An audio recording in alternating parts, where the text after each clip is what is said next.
বন্ধ চা বাগানের লিজ বাতিল নিয়ে শ্রম দপ্তরের আমলাদের সদিচ্ছা নিয়ে সংশয় প্রকাশ করলেন বিশিষ্ট সমাজসেবী ট্রেড ইউনিয়ন নেত্রী অনুরাধা তলোয়ার। গত 7 নভেম্বর রাজ্য সরকার একটি বিজ্ঞপ্তি জারি করে। তাতে বলা হয় বন্ধ চা বাগানের লিজ বাতিল করা হবে। যারা বকেয়া মিটিয়ে দেবে তাদের প্রথম 30 বছরের জন্য লিজ দেওয়া হয়। বিষয়টি নিয়ে শ্রমমন্ত্রী মলয় ঘটক এবং গ্রাম আধিকারিকদের সঙ্গে বৈঠক করেন সমাজসেবী অনুরাধা তলোয়ার। বৃহস্পতিবার তিনি দাগাপুর শ্রমিক ভবনে অতিরিক্ত শ্রম কমিশনার শ্যামল দত্তের সঙ্গে কথা বলেন, এই বিজ্ঞপ্তি কার্যকরের দাবি জানান।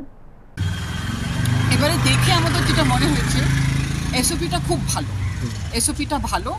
এসওপি যদি ইউজ করা হয় তাহলে যে আমরা ওদেরকে রোগ মালিক বলি, মানে বদমাইশ যে মালিকগুলো আছে যারা ঠিক মতন ইউজ দিচ্ছে না, তাদেরকে ঠিকঠাক করে সাইজ করা সম্ভব।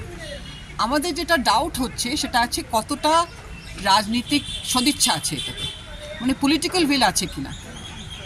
নিশ্চয়ই যখন গভর্নমেন্ট এরকম এসওপি বার করেছে তাদের একটা কিছু না কিছু মাথায় কাজ করছে, কিন্তু অনেকবার লোকেদের সঙ্গে কথা বলে, বিশেষ করে লেবার ডিপার্টমেন্টে যারা লোকেরা আছে তাদের সঙ্গে কথা বলে মনে হচ্ছে কি তাদের ফিলিং অফ হেল্পলেসনেস আছে। আজকেও আমাদের ন্যাশনাল লেবার কমিশনের সঙ্গে কথা বলে, কিছুদিন আগে ডিএলসির সঙ্গে কথা বলে, তিনি তো একদম মানে চা বাগানের জন্য টপ অফিসার লেবার ডিপার্টমেন্টে, তো এনার হেল্পলেসনেসটা দেখে আমাদের খুব চিন্তা হচ্ছে।